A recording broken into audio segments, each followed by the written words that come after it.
ఓం వక్రతుండ మహాకాయ కోటి సూర్య సమప్రభ నిర్విఘ్నం కురు మే దేవా సర్వకార్యేషు సర్వదా.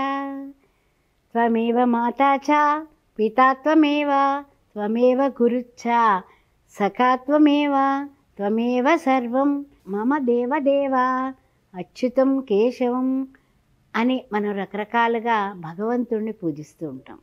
కానీ ఆది పూజ దేవా గజానన అని భగవంతుణ్ణి ఆదిగా అనాదిగా సనాతనంగా మనం పూజ చేసేది ఎవరిని? విఘ్నేశ్వరుని.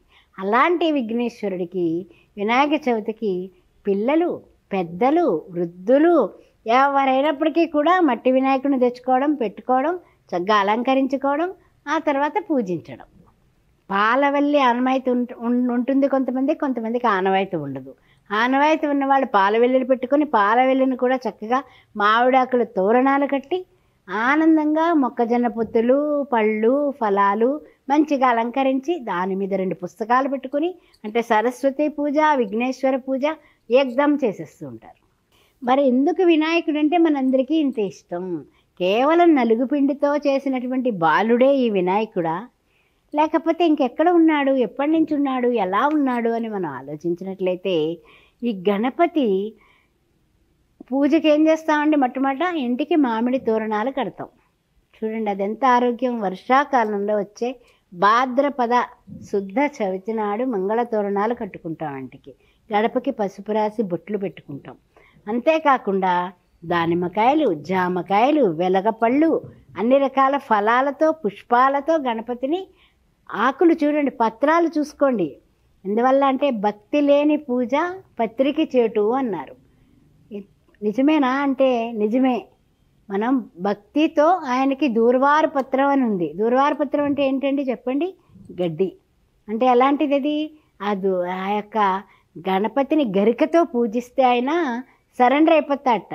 మీరు ఆ పువ్వులు తీసుకొచ్చారా, ఈ రంగులు తెచ్చారా, అవి తెచ్చారా, ఇవి తెచ్చారా అక్కర్లా అక్కడికి. ఆయనకి గణపతిని గరికతో ఓం గం గణపతే నమః, ఓం సుముఖాయ నమః, ఓం హేరంబాయ నమః అని మనం రకరకాలుగా పూజ చేస్తూ ఉంటాం కదా. పార్వతీ తనయాయ నమః, శివపుత్రాయ నమః అని పూజ చేస్తే ఒకెత్తు, బ్రహ్మ విష్ణు మహేశ్వర స్వరూపానికి అతీతమైనటువంటి గణపతి తత్వం ఎక్కడి నుంచి వచ్చింది, ఎలా వచ్చింది అని మనం ఆలోచించినట్లయితే, మహాగణపతి పురాణంలో, ముద్గల పురాణంలో చెప్పింది ఏంటంటే, ఈయన ఎప్పటి నుంచో ఉన్నాడు. ఎప్పటి నుంచి ఉన్నాడు? బ్రహ్మదేవుడికి ఓంకార స్వరూపుడిగా కనిపించాట. ఓంకార బిందు సంయుక్తం నిత్యం ధ్యాయంతి యోగినః కామదం మోక్షదం చైవ ఓంకారాయ నమో నమః అంటే ఆదిగా అనాదిగా సనాతనంగా ఉన్న విఘ్నేశ్వరుడు ఈ యొక్క లలితా సహస్రనామంలో కూడా విఘ్నాలకి, ఆ విఘ్న యంత్రాలన్నింటికీ కూడా అతీతమైనటువంటి మహాపురుషుడుగా కనిపిస్తాడు ఆయన. అందువల్ల మనం ఎప్పుడు కూడా విఘ్నేశ్వరుడు ఇట్టివాడు, అట్టివాడు, పార్వతీ తనయుడు, ముద్దుల బాలుడు అని మనం పూజిస్తూ ఉంటాం కదా. ఓ బజ్జ గణపయ్య నీబంటూ నేనయ్య ఉండ్రాళ్ల మీదకి దండు పంపు అని అంటూ ఉంటాం కదా. కానీ ఈ వినాయకుడు ఎప్పటివాడు అంటే కనుక ఓంకార స్వరూపమే వినాయకుడు. అకార ఉకార మకార తత్వానికి ప్రతీక వినాయకుడు. చూడండి, ఓంకారం అనేది ఆయన ముఖంలో కనిపిస్తుంది కదా. ఓంకార బిందు సంయుక్తం అనడానికి అర్థం అదే.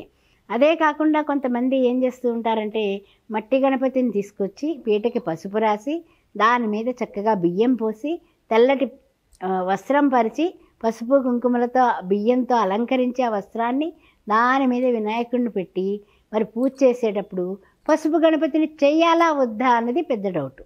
పసుపు గణపతిని చేసి మట్టి వినాయకుడిని పెట్టి పూజించండి, అందులో ఏం డౌట్ లేదు. తర్వాత ముఖ్యంగా ఏంటంటే కనుక గుర్తుపెట్టుకోండి, మన ఇంట్లో సౌభాగ్యం పెరగాలన్నా, ఆ తర్వాత మనకి ఐశ్వర్యం పెరగాలన్నా మనం ఏం చేయాలి? తప్పనిసరిగా వినాయకుడికి యాలక్కాయలు 1 గంట సేపు ముందు నానబెట్టి చక్కగా గుచ్చి మాల కింద వెయ్యండి. మరి ఎన్ని వెయ్యాలి? 21 వేయండి చాలు. చూసారా? అంటే మన వ్యాపారాభివృద్ధికి, ఆ తర్వాత ధనాభివృద్ధికి, ధనాకర్షణకి కూడా వినాయకుడికి యాలక్కాయల మాల వేయండి.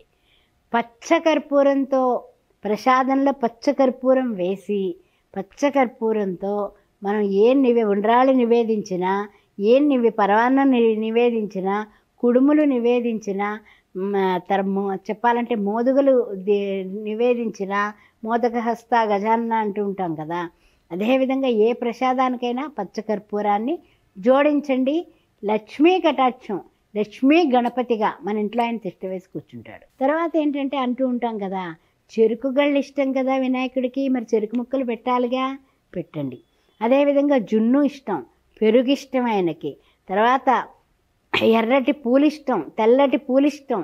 ఓర్పుతో చెయ్యండి. ప్రతిదీ కూడా నేను చేస్తున్నాను కాదు, నీది నువ్వే చేయించుకుంటున్నావు తండ్రి అని భక్తిగా, ప్రియంగా, హితంగా ఇంట్లో వాళ్ళందరి మీద అరిచేసి ఇలా కట్టకపోతే ఎట్లా, అలా చేయకపోతే ఎట్లా, అయితే లేదు ఇవితే లేదని ఆ విధంగా అసలు ఆ కాన్సన్ట్రేషన్ పెట్టకండి. ఉన్నవే చేసుకుందాం, ఏమైపోయింది, అది పెట్టుకోండి. అది పెట్టుకుంటే అది మీరు చెప్పాలంటే కనుక భగవంతుడికి ఇష్టమైపోతారు. అర్థమైందా? అది లేదు ఇది లేదు అనేది పెట్టుకోకండి. వ్యాపార లాభానికి, ఆరోగ్యానికి వినాయక పూజ చాలా చాలా ఉపయుక్తం. ఆవు నేతితో పిండి దీపాలు పెట్టండి. అర్థమైందా? వరిపిండి ఉంటుంది కదా, వేడి నీళ్ళతో కలిపేస్తే అంతంత ముద్దలు చేసి మధ్యలో గుంట నొక్కేసి 2 ఆవునేతి దీపాలు పెట్టండి. పిండి దీపాలు చాలా ఇష్టం ఆయనకి. చలివిడి పెడతాం నైవేద్యంలో. ఆ తర్వాత పానకం, వడపప్పు, ఇవన్నీ కామనే కదా, అదేం కష్టం కాదుగా. అరటిపళ్ళు, కొబ్బరికాయ, అంతకన్నా ఉండ్రాళ్ళు వండలేకపోతే మాట చెప్తున్నాను. వండితే సంతోషమే. అన్ని రకాల పిండి వంటలు పెట్టండి. 21 పెట్టేవాళ్ళు ఉన్నారు, 11 పెట్టేవాళ్ళు ఉన్నారు, 16 పెట్టేవాళ్ళు ఉన్నారు, 5 పెట్టేవాళ్ళు ఉన్నారు. ఏం పెట్టినా ఆయనకి భక్తి ప్రధానము. భక్తి లేని పూజ పత్రికి చేటు. ఆ విషయం గుర్తుపెట్టుకోండి. తర్వాత ఏంటంటే కనుక చక్కగా ఏ టైంలో చేసుకోవాలి ఇది అనుకుంటూ ఉంటాం కదా. శుక్రవారం పూట మనం చూసినట్లయితే కనుక మనకి ప్రతిరోజు శుక్రవారం పూట అనుకోండి, మనం ఎప్పుడు అనుకుంటాం, ఆ పొద్దున 6 to 7 లక్ష్మీదేవికి చేస్తాం. సాయంకాలం కూడా అంతే. అదే శనివారం నాడు వచ్చింది వినాయక చవితి, మరి ఎప్పుడు చేసుకోవాలి అనుకుంటూ ఉంటాం కదా. మీరు అన్ని పనులు పూర్తి చేసుకుని ప్రశాంతమైన చిత్తంతో తెల్లవారుజామునన్నా చేసుకోండి. అన్ని పనులు ఎక్కడ మళ్ళీ లేచే పరిస్థితి లేకుండా అన్ని దగ్గర పెట్టుకొని మీకు ఎప్పుడు టైము అనుకూలిస్తే ఆ టైంలో చేసుకోండి. అంతేగాని ఈ టైము ఆ టైం అని ఏం లేదు. ఆ రోజంతా చతుర్దశి ఉంది, ఏం పర్వాలేదు. వినాయక చతుర్థి భక్తితో, ప్రేమతో ఆయన్ని ఓ బొజ్జ గణపయ్య నీ బంటు నేనయ్యా ఉండ్రాళ్ల మీదకి దండునంపు అంటూ చేసుకోవాలి. తర్వాత శరణం అనేది పొందాలి కదా. గణేశ శరణం శరణు గణేశ, గణేశ శరణం శరణు గణేశ అని ఆ గణేశుడిని శరణు వేడండి. 2 చేతులు చాచి అర్థించండి, అడగండి. అభయహస్తంతో ఆయన ఆశీర్వదిస్తాడు. 4 భుజాలు ఉన్నటువంటి గణేశుడిని తెచ్చుకోండి. బాగా గుర్తుపెట్టుకోండి. 2 చేతులు ఉన్నటువంటి కాదు, 4 భుజాలు ఉన్నటువంటి గణేశుడిని తెచ్చుకోండి. తర్వాత ఏంటంటే గన్నేరు పూలు పెట్టుకోవచ్చు, తర్వాత గులాబీలు పెట్టుకోవచ్చు, ఏదైనా సరేనండి. బాగా గుర్తుపెట్టుకోండి. అన్ని విధాలా కూడా ప్రేమతో చేసుకోండి, అద్భుతంగా చేసుకోండి. గరికతో పూజించండి, గొడుగు పెట్టండి, ఆయనకి చాలా ఇష్టం ఆయనకి. అదేవిధంగా పోగునులతో పసుపు ఉండలతో తోరం చేసుకుని ఆ పసుపు ఉండలు 21 ఉండలు అక్కడ పెట్టి పెళ్ళి కాని ఆడపిల్లలు ఈ పసుపు ఉండలు పంచి పెడితే మంచి మూడొస్తాడు. గుర్తుపెట్టుకోండి.